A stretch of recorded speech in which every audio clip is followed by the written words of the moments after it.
The views and content expressed on the following program are provided solely for informational and entertainment purposes. They do not constitute legal advice. A podcast is not a substitute for retaining a competent, licensed attorney to advise you on your specific legal situation. Break the business, play is work and work is play. Power in the creators, have fun along the way. Break the business, doing what it takes. Celebrate success and learn from the mistakes. How's it going, everybody? Welcome to the show. It is time for Break the Business, where we empower indie creators and have some fun along the way. I'm Ryan Kairalla, and it is a pleasure to have you here this week. I am feeling all the feelings this week, viewers and listeners. There's a lot stirring up inside my gentle heart as I talk to you. Not just because I'm excited for this week's show, which I am. We got some really important, cool, powerful stories to talk about. We got a great guest this week. CPA Nishay Rawl is going to be joining us, talking about how artists can manage their money effectively. That's going to be really great coming up in the next segment, so I'm excited about that. But I'm also feeling a lot of feelings right now on a more personal note, because as I record this episode today, my little sweet 18-year-old or 18-month-old 18-month-old bundle of joy, my son Nathan, just started his first day of daycare today. Did a little half-day daycare session, a little half-day, not a full day, just half-day, a little 8 to 12, eat some lunch, head home. But what it took for me to just let him go and just to leave him in somebody else's care for just a few hours was just, it tore out my heart. But he had a wonderful time. And this daycare, God bless these people. These people are the best. They send you like photos of your kid in the daycare like every 30 minutes. Like every 30 minutes you get proof of life of here's the kid coloring, here's the kid eating some beans, here's the kid playing with toys and reading a book. And that just made me feel so much better. And he really had a nice time. And he's getting some socializing. He's getting to talk with kids, make new friends. It's great for him. It is just, it's emotional for me. This is a journey for me, and I can't believe I got to bring him back tomorrow again. That's going to be powerful. But I feel like I got to talk about all of this with a fellow dad, and so I'm going to bring in Zach Sloan, our co-host, in a second. But before we bring in Zach Sloan, before you say anything, Zach, all right, I don't want to hear from him just yet until I bring this up. Okay, so. You should know, when it comes to the co-host, before every show, I always text whoever the co-host is this week, and I just give them a little message. I say, hey, you ready for tonight's show, or you ready for tomorrow's show, depending on when I'm texting them, just to make sure they know that the show is coming up and that they're ready. If they have any questions, I try to be a good host. And so I texted our co-host this week, Zach Sloan. I'm like, hey, Zach, you ready for the show tonight? And he sends me back this text, and I quote, yup. All right, that's a good start. Yep, always nice to know the host is ready. Then says, I sound like a frog that has been gargling sandpaper, but I'm ready. So we're going to find out together what a frog that has gargled sandpaper sounds like and what we're all in for. We're going to experience this together in real time, viewers and listeners. So without further ado, our co-host this week, Zach Sloan. How's it going, Zach? I will not dignify that question with an answer. Oh, my God. Oh, how are we supposed to do an hour show, Zach? It's very simple. I sound... Okay, maybe a sandpaper gargling frog is a stretch. But, yeah, I feel fine. I just sound awful. I think we have to lean into this, okay?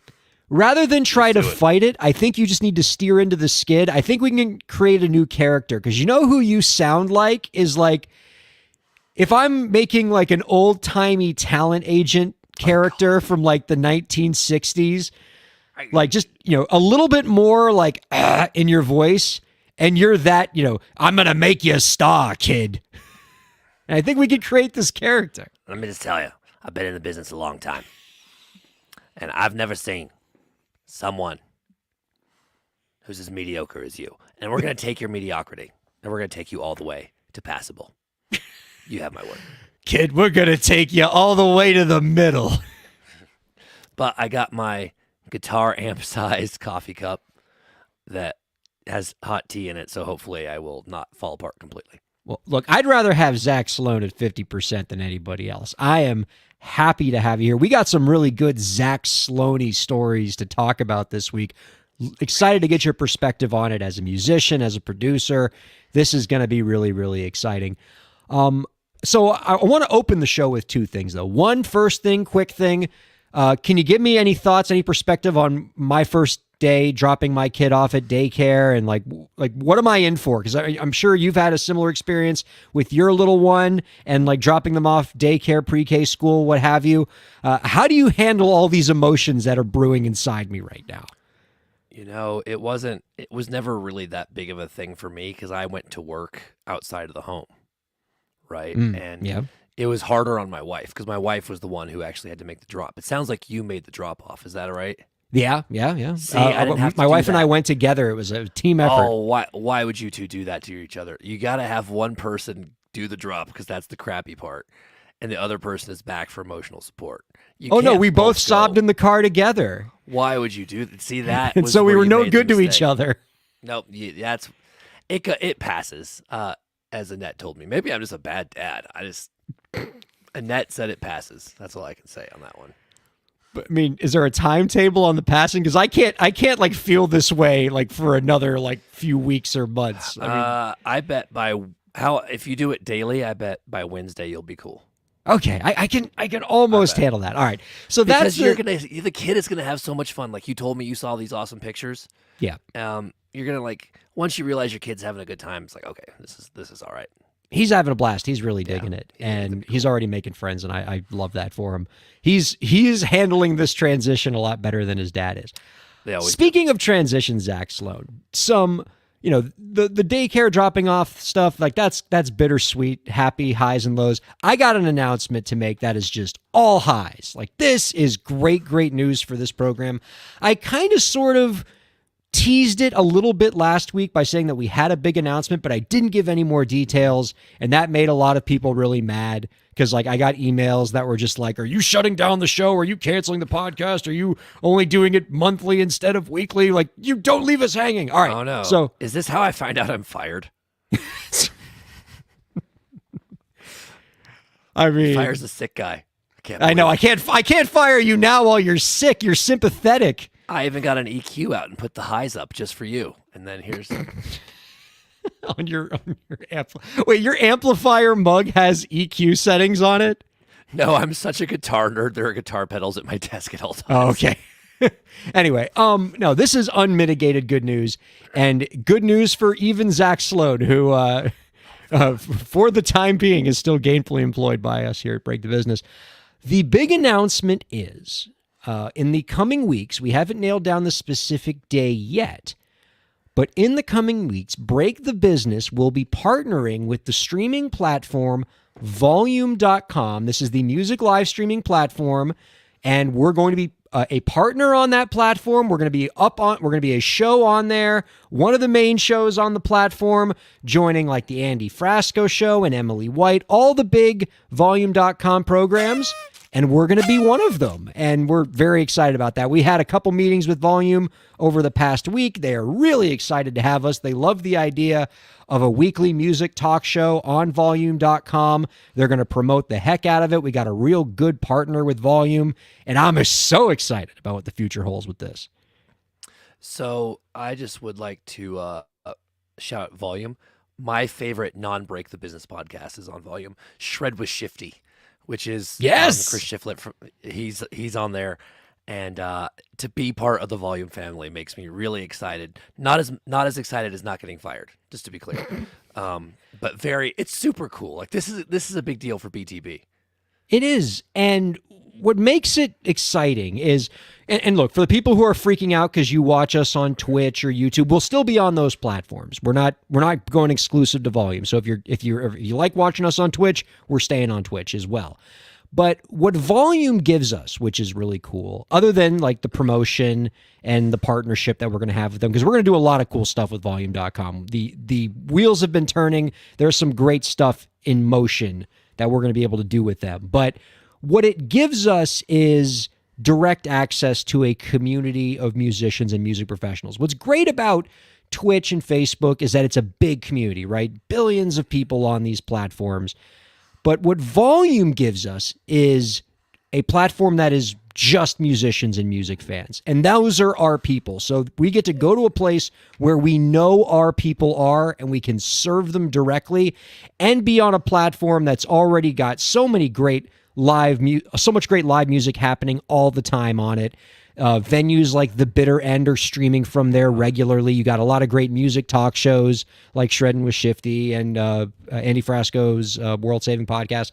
And the fact that we get to be right up there on the same marquee, and we're going to do a lot of collabs with those programs. I mean, the things that we're going to get to do with Volume and just how it's going to grow as a result, this is so, so exciting. And it does not happen without all of you viewers and listeners, without the support you've given us, without just the community and the fandom that has been built. I mean, this is years in the making. We've been doing this since 2015. It's been really, really long. I used to have a lot more hair when we were doing this. That's how long we've been at it.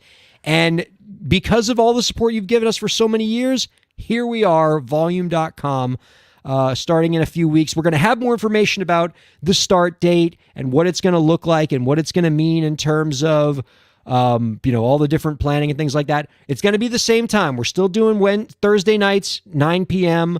But what it is going to mean is maybe more interesting segments. We've talked about maybe doing extended shows where maybe for the first hour, it's just for the SiriusXM audience. And then after that, we can stay on and do additional live streams to hang out with the volume.com people. There's a lot of things that we're going to do. And frankly, I'm interested, Zach, in what the viewers and listeners think we should do with this additional real estate. If there's anything you'd like to see us do with the volume.com community, if it's promoting their artist, if it's giving volume.com artists an opportunity to come on our show and so they get to be on SiriusXM, we want to hear those ideas. We want to be good partners to Volume. We don't want this to just be like a one-sided relationship where we're just getting stuff from Volume. We want to give them the assets that we have as well because we think really highly of this platform and we want to help contribute to its growth. Dude, I can't wait to hear. The community always has better ideas than I do. But I am so excited to just see like the longer shows sound amazing to me, and here's why. You remember when Mary Amber rated us? That was great. And to hang out afterwards and have just some some looser, just fun chats or additional, things that you can't fit into an hour. That all sounds like a blast. But yeah, I'm very curious what the community wants to do because sign me up. I'm down. Well, your perspective has been really great on this, Zach. And, I love what you're bringing so far, but I think I'd love to hear what the old-timey talent agent thinks of this new volume.com announcement. So I don't know if that character can give us some perspective. Well, let me tell you, I am an old-timey talent agent. I don't know what the internet is, but I can tell you there's no such thing as bad press. All press is good. I've been working with this fresh new guy, O.J. Simpson, and I can tell you all press is good. Oh, God. Oh, no. Is that not right?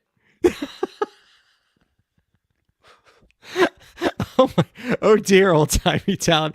I mean, I just love that the old-timey talent agent character opens by saying who they are, because that's what they do in the old days, right? You couldn't just start talking. You had to say, as an old-timey talent agent. We always give our title. Would you like my business card? Oh my God. God, I sure hope volume.com's not watching this and being like, what the hell did we just commit to? Hey, I've seen much more extreme stuff on Volume. I'm just going to throw that out there. That's probably true. So I think I'm really steering us towards the middle of the pack. I think we're going to fit right in, without a doubt. Yes. I'm excited to bring our community to them and to have them bring our community to us. It's really going to be mutually beneficial. Very, very exciting. Now, before we go to break, Zach, and bring in Nishay Rawl to talk about managing money for indie creators, why artists often have trouble managing their money, and what they can do to be better at that. We're going to, and so he's going to talk all about that stuff. Before we do that, though, I want to talk about pretty much the story that everybody's talking about in the music industry right now, Zach. This is the big story. And I think as we're recording this story has kind of hit its peak right now. And so we're really catching this at the right time. As we record this on February 1st, 2024, TikTok has removed all music from Universal Music Group artists from its platform following a contract standoff between TikTok and UMG, which is the world's largest record label. This means that TikTok users are no longer able to make videos using UMG recordings. That's Taylor Swift, BTS, Post Malone, Drake, Olivia Rodrigo, off limits on TikTok now. But what it also means is that for the millions of TikTok videos that have used UMG music in the past, all of those have been muted. So this millions of videos overnight muted now. A lot of artists are freaking out about this. A lot of TikTok creators are freaking out about this. In an open letter, UMG argued that the reason why they're pulling the music is because TikTok was not compensating artists fairly and was not doing enough to combat AI and ensuring the safety of TikTok's users. And with respect to the issue of compensation, UMG contends in the open letter that TikTok has only accounted for 1% of UMG's total revenue. Now, in response, TikTok has said in a statement, quote, "Despite Universal's false narrative and rhetoric, the fact is that they have chosen to walk away from the powerful support of a platform with well over 1 billion users that serves as a free promotional and discovery vehicle for their talent." Zach, I can't remember the last time in music history. I'm trying to think of what a comparable moment would be where you see a clash of just two of the biggest titans, right? You're talking about the world's largest record label and, a short form video platform with probably $200 to $250 billion market cap. These are two platforms that are both massive and they both need each other, right? TikTok needs UMG's catalog to be able to create for their users to create content. And similarly, UMG and all major record labels these days need TikTok because it's the primary way that artists are getting broken these days. It's not terrestrial radio anymore with young people, it's TikTok. And so by these two groups divorcing from each other, it's going to leave a huge void for both of these organizations. And I just can't imagine, Zach, that this doesn't end with them coming to the table and figuring it out because they both have so much to lose. But this is a wild story. This really is a clash of the titans. Well, and one thing that struck me from the open letter from UMG is and I'm going to quote them here, they said, "As our negotiations continued, TikTok attempted to bully us into accepting a deal worth less than the previous deal, far less than the market value and not reflective of their exponential growth. How did they try to intimidate us? By selectively removing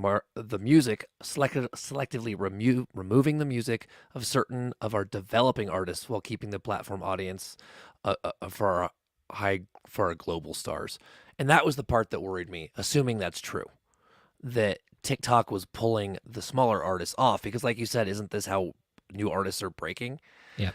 So that, assuming that's true, and this is the truth is probably somewhere in between.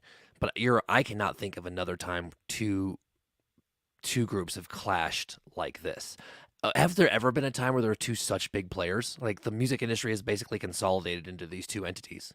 I mean, I'm trying to think of what like a historical comp would be.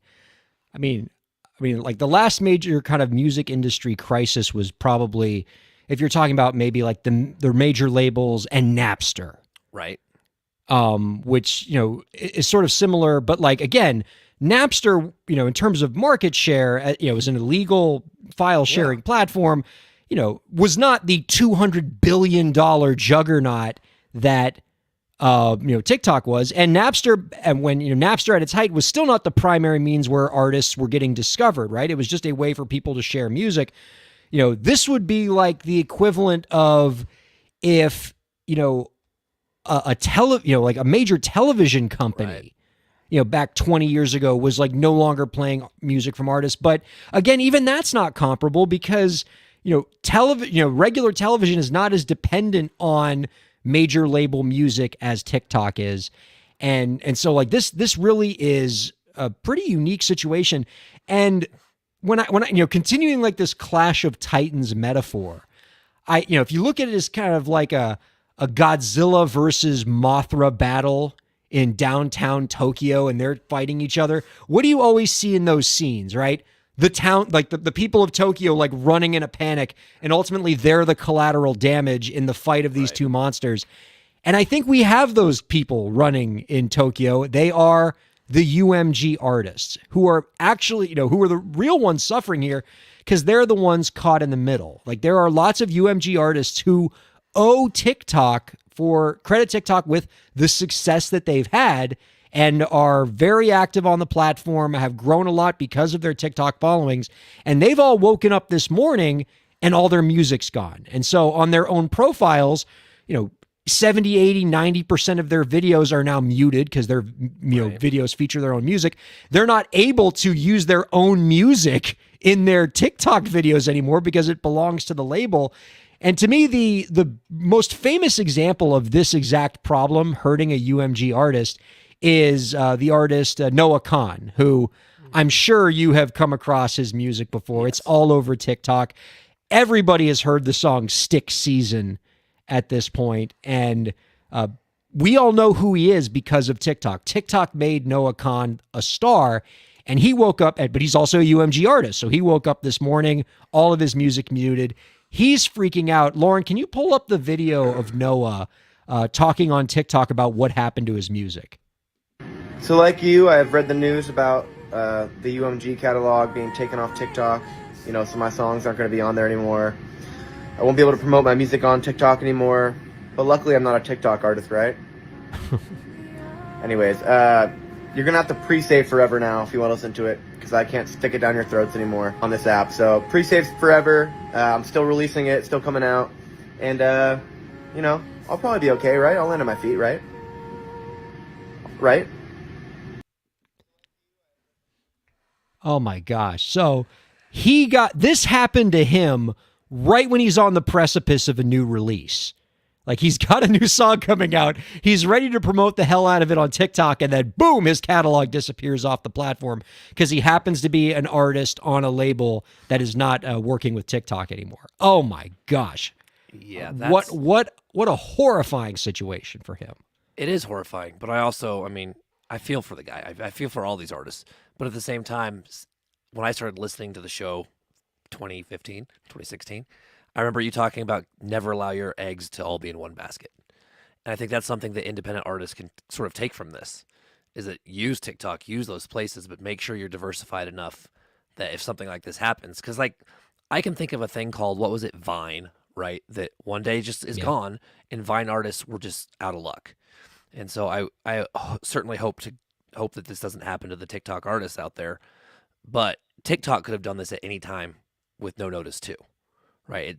Even though we could debate whether or not this is a UMG problem or a TikTok problem or both, this could have happened regardless. So diversifying where your music can be found and where your fans are at is a big deal.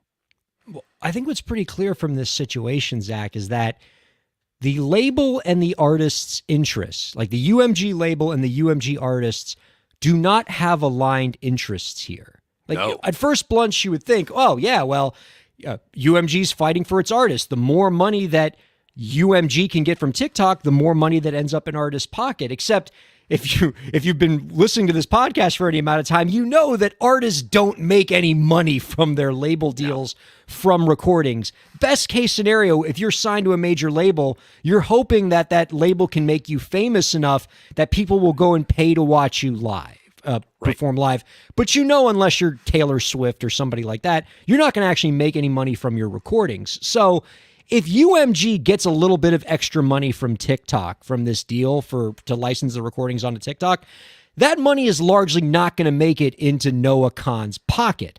But by not being on TikTok, now you are missing out on all of that exposure and promotion that he was getting.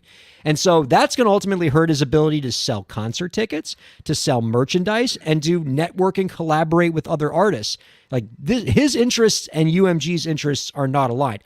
That being said, okay, like lest you think I'm just completely caping up for TikTok here. I mean, UMG is right in principle. Like, new emerging platforms like TikTok and other social media platforms do kind of make a cottage industry out of taking IP from labels and publishers, not compensating for it, and then asking forgiveness rather than seeking permission once they've built their empire big enough off of the back of IP that they don't own.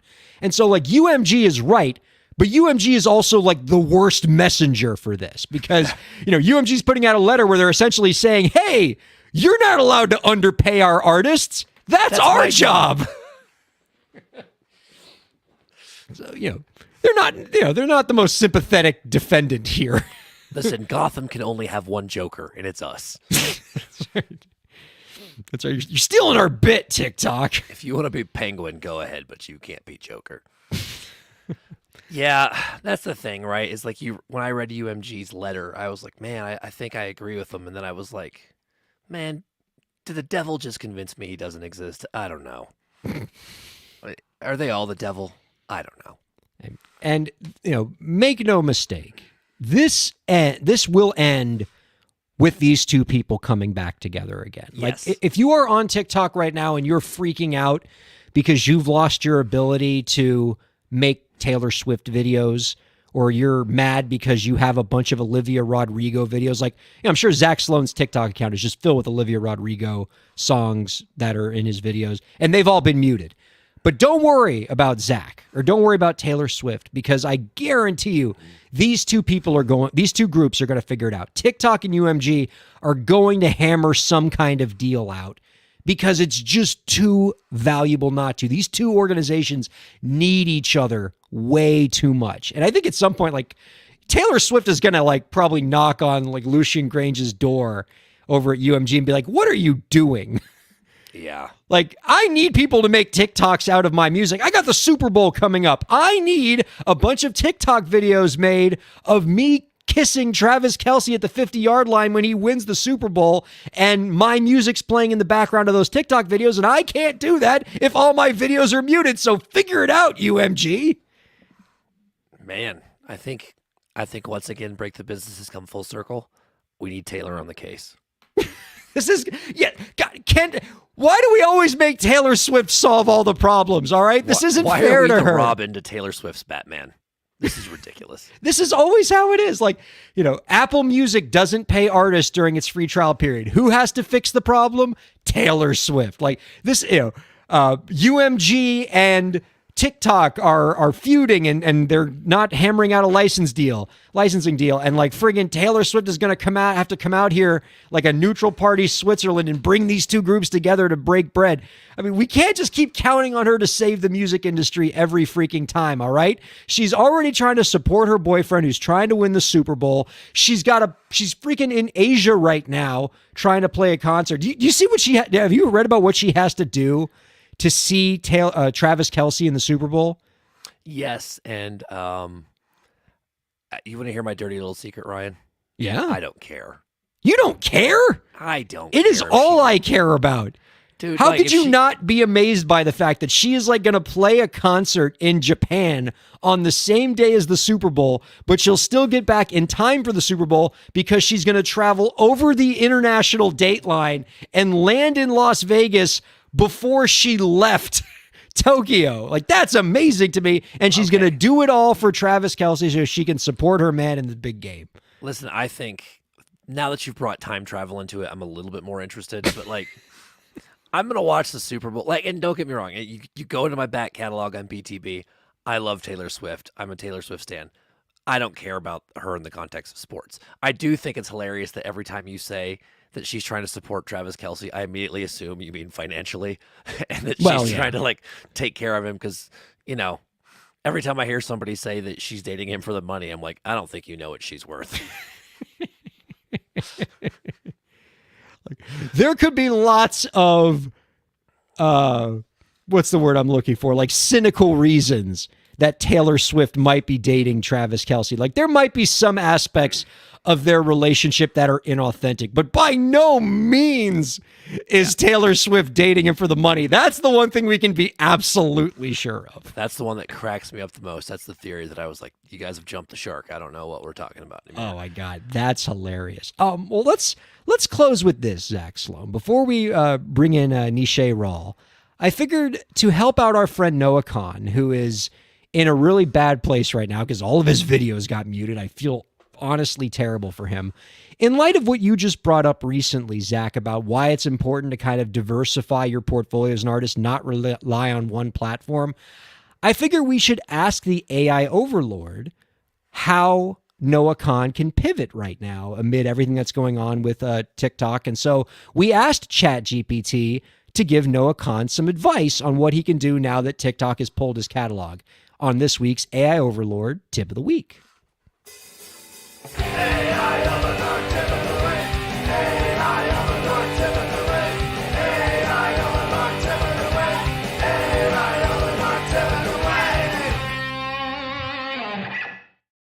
I was pretty amazed that ChatGPT was able to kind of know what was already happening with TikTok and UMG. I guess that algorithm, that training data is getting more and more recent, and actually had some pretty good advice for Noah when I asked ChatGPT, hey, could you give Noah Khan some advice about what he can do now that all of his videos have been muted on TikTok? How can he pivot? And so here's what we got from ChatGPT. Noah, in the ever-evolving landscape of music and digital platforms, your situation is a stark reminder of the unpredictable nature of this industry. While TikTok has been a powerful vessel for your music, its sudden absence from your toolkit challenges you to adapt and innovate. I feel like Zach might have written some of this. Here are some tips to navigate these turbulent waters. Embrace and expand your digital presence. While TikTok has been instrumental, it's crucial now more than ever to diversify your digital footprint. Platforms like YouTube, Instagram, and Twitter offer ways to connect with your audience. Consider launching a YouTube series where you delve into the stories behind your songs, share acoustic versions, or even document your life as a musician on the road. I would love to see that for Noah Khan. Yeah, sign that. Yeah, right. Next, lean into your existing community. You've already built a loyal fan base. Now's the time to deepen those connections. Engage with your audience in more personal ways, whether through virtual concerts, fan Q&A sessions, or exclusive content for mailing list subscribers. Your fans love you for your authenticity and your stories. Give them more ways to experience that directly. Next, explore new creative outlets. This challenge presents an opportunity to explore new creative outlets for you. Perhaps there's a side project you've been pondering or another genre you've wanted to experiment with. Use this time to explore those ideas. Fresh, unexpected content can generate buzz and attract a wider audience. Remember, Noah, your talent and your connection with your fans transcend any single platform. Your ability to tell stories through your music, to evoke emotions, and to create moments is what has propelled you this far. Man, ChatGPT is a huge Noah Khan fan. Goodness. Keep focusing on your art, keep engaging with your community, and continue to explore every avenue to share your music. The platforms may change, but your voice and your message remain powerful and resonant. I mean, even though that came from a cold, evil machine, I feel like Noah Khan would be soothed by that message. I would like to say that I am not a cold, evil machine. Wait, I mean, I don't think ChatGPT is a cold, evil machine. You're really going to try to claim authorship on that because it was very similar to what you said. That's fair. Well, there is one thing that I wanted to ask you from that, because I think this is a time to reiterate ChatGPT is not legal advice. Let's say somebody has a recording contract, because it talked about starting up a side project. Would that even be feasible for Noah Khan? Could he start a side project and try and put that music on TikTok? Or in all likelihood, is he? Oh, definitely not. There's no way, right? Like, that's not going to happen. Oh, yeah, no, he's got an exclusive recording agreement. Like, the side project cannot be, hey, I'm going to put another album out under a different name. Like, you got to get the label's approval for that. And if you're thinking to yourself, boy, that's really restrictive and could impair an artist's ability to take advantage of the new technological landscape and creative expectations of the fan base in the 21st century, yeah, be really careful about signing record deals, because crap like this can happen. I mean, we've only been talking about that for damn near a decade, and we're so excited to be able to share that insight with Volume.com in a few weeks. So, all right. Yeah. Just want to make sure I wasn't crazy. Record companies are still evil. Oh, yeah, no, yeah. It's just, right, it's just big tech is also evil. They're all evil. Sweet. Except for you, Zach Sloan. You're a damn treasure. No, I'm evil. Wait, Damn. They got to you, too. They say I might be okay, but I assure you, I am not. Oh, look, like Zach, we don't know that you're doing the talent agent character unless you actually say it in the first sentence. Remember, that's the thing. Oh, as the old-timey talent agent, I can tell you. I'm not a good person. There you go. Speaking of good people, our guest coming up after the break is terrific. Nishay Rawl is joining us. Don't go anywhere. Keep checking out Break the Business. Break the Business is presented in cooperation with Ryan A. Kairalla, PA. Ryan A. Kairalla, PA is a law firm providing transactional entertainment legal services, including contracts, business formation, commercial law, copyright, trademark, and more. Ryan A. Kairalla, PA, Miami, Florida. rkpalaw.com.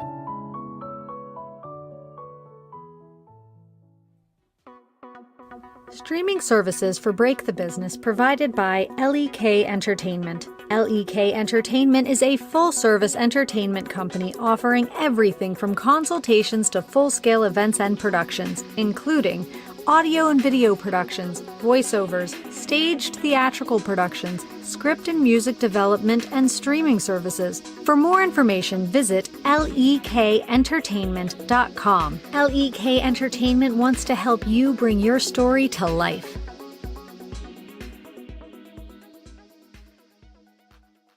Thanks for supporting Break the Business. If you have a question or topic that you want us to discuss, email us at breakthebusiness@gmail.com. You can follow the host, that's me, on Twitter at Ryan Kair, and you can follow the show at the BTB Podcast. Be sure to subscribe to the show on Twitch, YouTube, and Facebook, and on all major podcast platforms. And now, let's get back to the show. Welcome back to Break the Business, you lovely humans. Zach Sloan here with Ryan Kairalla, having just a grand old time. Excited to have you all with us, and so thrilled that you're checking us out wherever you're checking us out, whether it's on SiriusXM 145, whether it's on podcast platforms, whether it's on live streaming platforms like Facebook or X or LinkedIn or Twitch or soon to be volume.com. Wherever you are taking in this program, we're just so darn glad that you are, because it just fills our heart with so much joy. We're going to go ahead and bring out our guest right now. Here was our interview with CPA Nishay Rawl. Our guest this week is a CPA and the managing partner at NR Tax and Consulting, a business advisory firm that provides tax, accounting, and compliance services to clients in the entertainment industry. You can find out more about our guest's work by visiting nrtaxandconsulting.com. We are happy to welcome Nishay Rawl on to Break the Business. Hi, Nishay. Hey, Ryan. Good to be here. How are you? I'm doing so well. I am excited to dig into this topic with you. Of all of the different topics we bring up on this show, of all the different kinds of guests we bring around here, I don't think we talk nearly enough about money matters and getting that perspective from financial professionals like yourself. So I think this is going to be really, really important for our artists. So let me start a little bit by talking about you and figuring out how you got into this line of work. What got you interested in providing these kind of services to folks in the entertainment industry? Yeah, awesome. No, thanks, Ryan. Thanks for having me once again. And definitely, the reason why I got excited in terms of accounting, tax, and having a correct business structure is, actually one of my buddies, one of my best friends. He's an artist, and you know.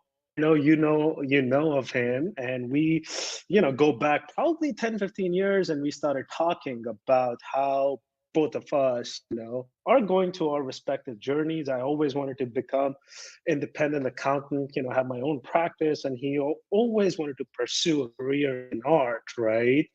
And we just started bouncing ideas off each other because the number side of his brain doesn't work, and my art side of the brain doesn't work, right? So you could say that was the aha moment when I decided, oh my God, there definitely is a need to have like a proper set of structure books as well as tax and accounting straight for artists. Why? Because numbers for them is very monotonous because they are very good in their respective fields, respective art, right? But you gotta pay attention to these like things, which having the right structure, perhaps getting the books in order, having a great foundation for the artists to grow in their respective fields. So yeah, that was the beginning. I love that origin story. It's pretty similar to why I got into the legal side of the entertainment business. It came from a love of creative professionals, wanting to help these folks and knowing that I could not help them creatively, but Right. I could help them through the skill sets I have on the administrative and business side. And it sounds like you're doing the same thing as well. That's really excellent. And you identified in your answer something that's very important, that for a lot of artists, there aren't enough hours in the day to learn how to do the numbers. It often doesn't play to the skill set of many creative professionals. Accounting, tax, these are very highly specialized, highly technical fields that most artists don't have the training for. And so when I think about all these stories I read in the entertainment industry about artists having trouble managing their money, artists making a lot of money but still somehow ending up broke. How does that happen? Does it happen because of what you talked about, that artists don't have these skill sets or they don't put the right people around them? I'm sure you've heard these stories all the time. I'm sure you've become acquainted with artists who've gone through financial difficulties. Why do we see this happening so often? Yeah, it's a great point, Ryan. There are a couple factors. Number one, I which is foremost, is not having enough financial literacy, because sometimes the artists are too focused on their craft that they forget about how to manage the money, or perhaps see themselves as a brand or an entrepreneurial journey to be able to grow their business, even though they are independent, right? So that definitely is number one. And you touched a very good point in terms of having the right team, right? The team consists of like a powerful attorney like you, that can help them guide through their legalities, having a good accountant that can help structure their tax business and be proactive in their tax planning, right? As you mentioned, we are in Miami. Everybody here makes ton of money, especially artists, right? They make a ton of money. It's just that education aspect, in my opinion, that is lacking. That they spend a lot, or there's nobody helping them with the budgets or making sure they understand how the money is coming in and what the spendings are that leaves them, as you said, broke, right?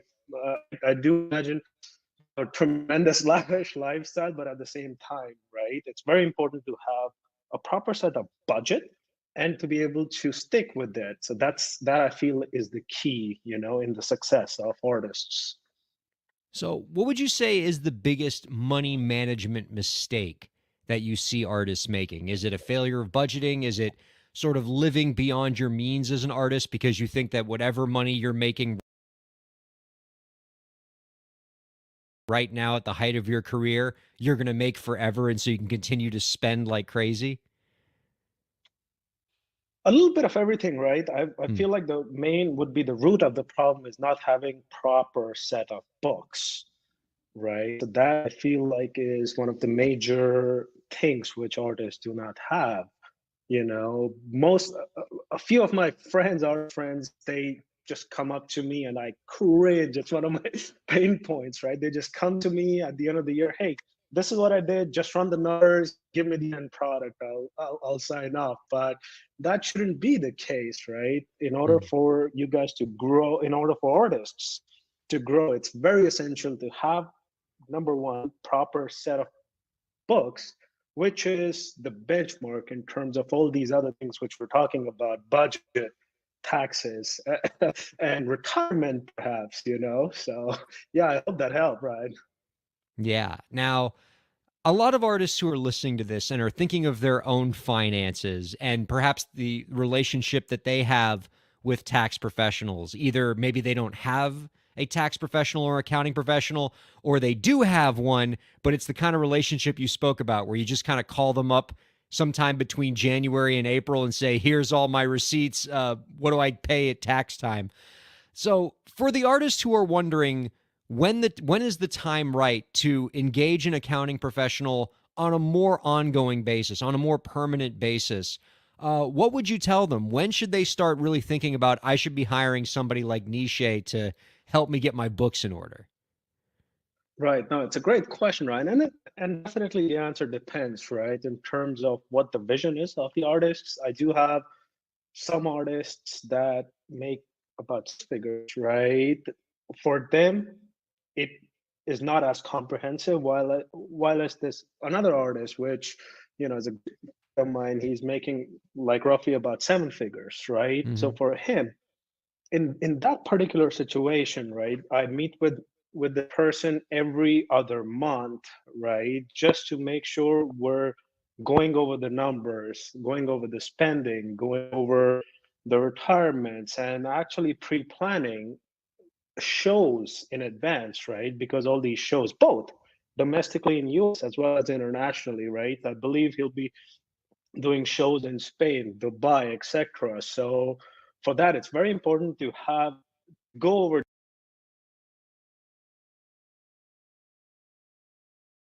these things with the accountants, right? So again, there's no right and wrong answer, but the bottom line is the sooner you do it, the sooner like your foundation is stronger to be able to make these decisions, to make better business decisions, you know?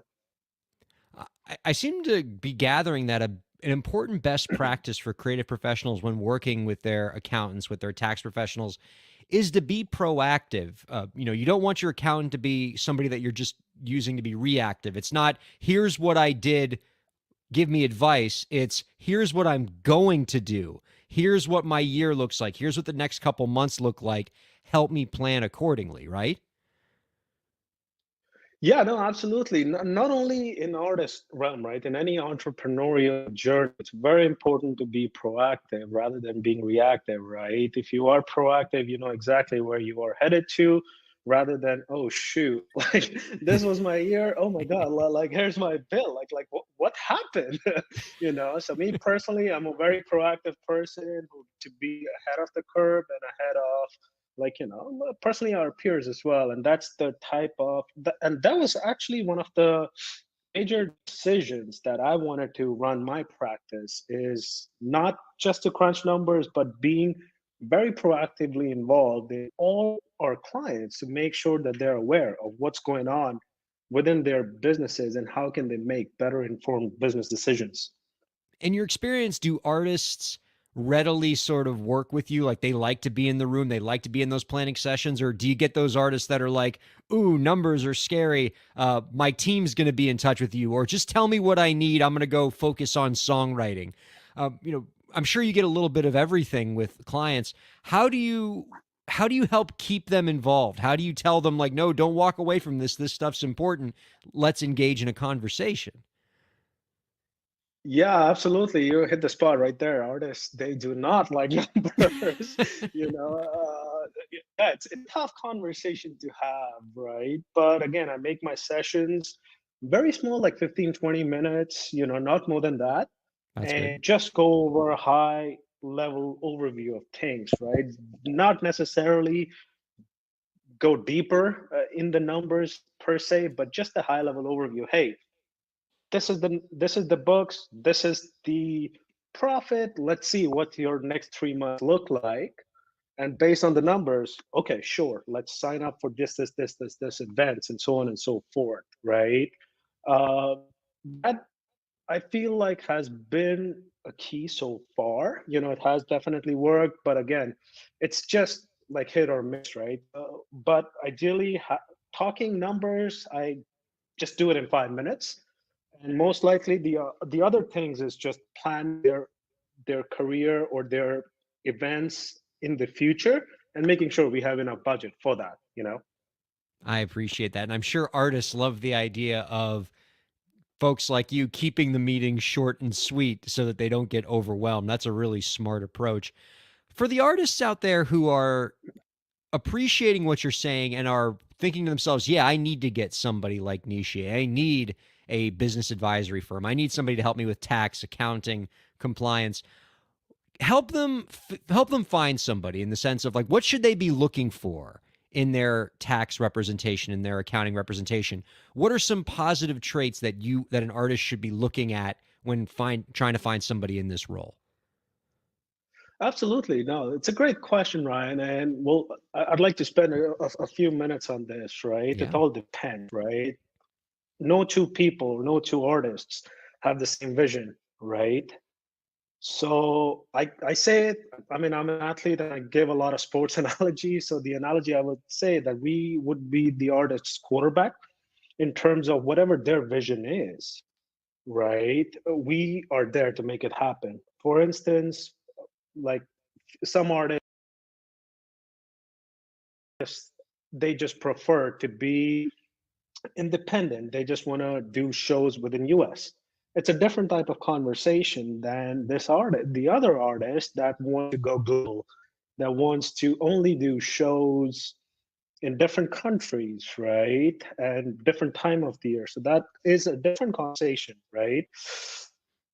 I may get a bit technical, so I'll try to do my best to explain it in layman terms. There are a couple things that artists should look for. Number one, what is it that they want to do as a career? How fast are they willing to expedite their vision, their goals? And based on that, having number three, the right representation to help them actualize these goals, right? The artists usually have managers, they usually have attorneys, they usually have accountants. So having right people on the right seat is the key to their success.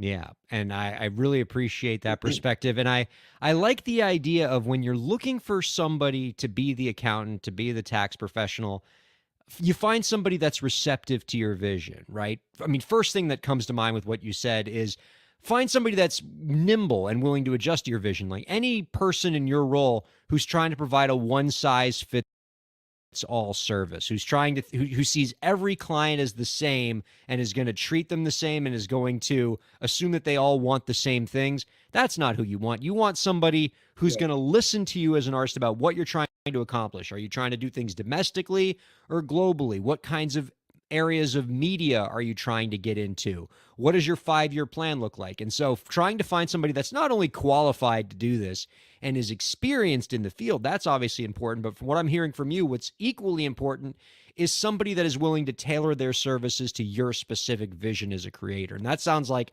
that's something that's really critical to what you do at your company. Yeah, absolutely. I do take pride, and we do. The firm takes pride in setting up like tailored game plan according to each and every clients, right? For me, whatever new client comes in, I develop a good, well, because this, I am in a relationship business, right? So that for me is important. I have actually told a lot of my friends in all different spheres, hey, this is my advice. Please run it by your accountant and then let me know what their feedback is. And most of the time, they said, oh, yeah, you're right, So I'm not, because the end goal is to protect the clients and make sure that like they're straight, so that definitely has helped a lot. And having a specific game plan for every single client has been a key to like our success in the firm so far. A big topic that we've talked a lot on the show recently about, Niche, has been the Corporate Transparency Act. We did a whole segment on it a Mm. couple weeks ago on the program. And it's this new law that just went into effect January 1st of this year that is pretty much going to require any artist who has an LLC or a corporation to do some immediate compliance obligations with the government that they either have to do within the next 90 days or perhaps by the end of the year. Really important thing that artists need to get their lawyers and their accountants involved with. Can you tell us a little bit about what artists need to do right now because of this law? Yes, absolutely. The key thing is to reach out to their accountants and attorneys ASAP. Just a nutshell, I'm sure that you may have covered this, so I apologize if this is getting repetitive, but it is actually very important. So Yeah. any company, LLC, or corporation that was formed before January 1st, 2024, they have up until 2025 next year to be in compliance with this particular act, which is Corporate Transparency Act. By the way, this does not go to the IRS. It goes to FinCEN, Financial Crimes and Reporting Agency, which is headquartered in Chicago.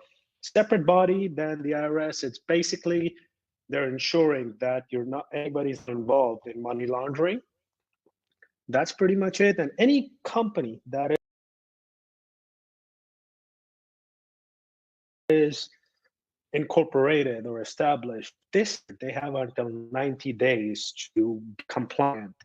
It's a comprehensive form, which, my opinion, please don't try to do it. Please don't try to do it yourself. Hire help, because the penalties are up to $10,000 or like a few years in jail. I don't know the exact number. So please, hire help. Talk to your attorneys, talk to your accountants, and they will be able to help you get compliant. Very important. It's extremely important. So that is a priority, which we're doing for our clients as well. And I'm sure, Ryan, you are doing it for artists as well. Yeah, it's keeping folks in my line of work and your line of work quite busy. Just to further reiterate what Nishay is talking about here, this is a new law that just went into effect. If you have a corporation or an LLC, you are likely subject to this requirement. You need to go to FinCEN, the Financial Crimes Enforcement Network. It's a body of the U.S. government. And you have to report your ownership information of your business entity to this organization. It's not a long filing process. You can get it done in probably in less than an hour, considerably less than an hour. But as Nishay noted, it's a very important filing, and so you would likely be well served by having a tax or a legal professional handle the filing for you just to make sure you get it right. If you created this entity before January 1st, you have until the end of the year to file, as Nishay noted.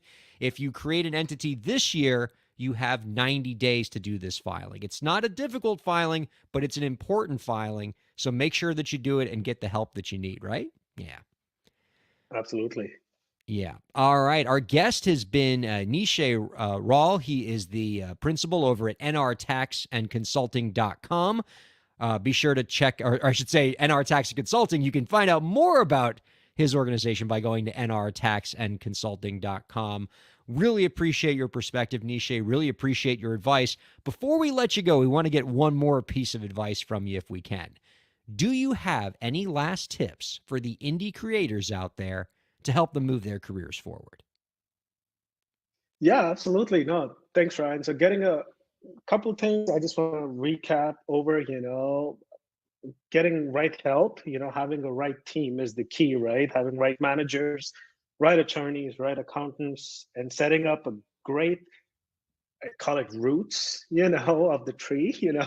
very important in terms of the artists to help develop their careers. And we all are here to serve you. That's where our profession teaches us to be, to be able to serve you guys better and to actualize your vision, right? So the main key would be to get right team and get your books in order for you to be able to make better business decisions. So those are the two things that I would like to, mention it to all the artists out there.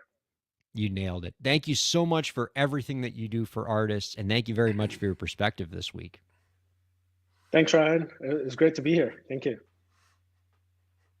That was Nishay Rall, everybody. Again, you can find out more about his work by going to nrtaxandconsulting.com.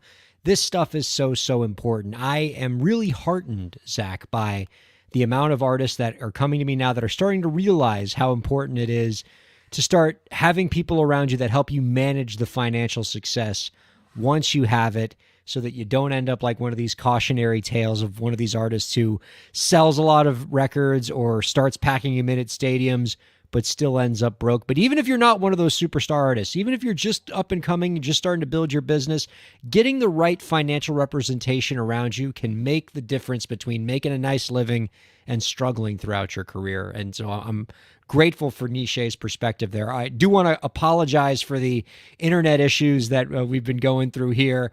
We're really kind of playing hurt this week, Zach, between your sickness. I know producer Lauren's got internet issues where she is. We had internet issues during the interview, but we're grateful that everybody's been hanging in there, because that was some great stuff in that interview. Although I felt a little personally attacked when he said artists don't like to deal with the financial side as much. And I was like, yeah, that's true. He's got you pegged. He's got me, and that's why old-timey talent agent says, kid, give me 25% and I'll make sure you get your 10%. Oh, man. Between that and the OJ reference, old-timey Should I go- talent agent's not sitting right with me, man. Should I have gone with Will Smith? He's got a future ahead of him. Is that what I should have done? That might have worked. It's really great having you here, Zach. Our thanks to co-host Zach Sloan, our guest Nisha Rawal, our thanks to producer Lauren, our thanks to Volume.com, who's going to be joining us pretty soon, and thanks to all of the viewers and listeners for checking out Break the Business. Mwah! We love you. We'll see you next week.